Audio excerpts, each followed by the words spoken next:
এদিকে আসেন একটু ভাই, একটু মোবাইলে টান দেন। গাই তো আগুন না ধরে যায় কারোর গাই। তোর হাতে ধরবে, তোর হাতে ধরবে। হাত ছড়া, হাত ছড়া।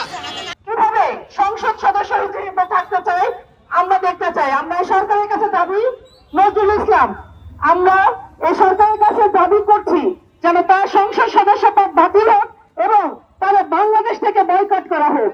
তারা জানাতে যাবে আর আজকে রাস্তায় রাস্তায় তার নাতির বয়সে মেয়েকে নিয়ে সে ধর্ষণ করতে ভুক্তি করছেন।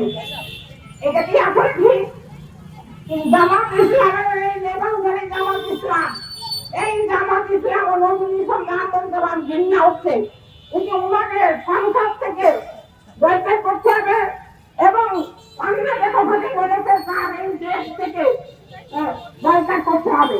সবাই নামাজ পড়ে দাঁড়িয়ে থাকে, সবাই এত কিছু কোরআনের সব কিছু বোঝে, কিন্তু এটা বোঝে না এই নারীদেরকে এত কেন কলঙ্কিত করে।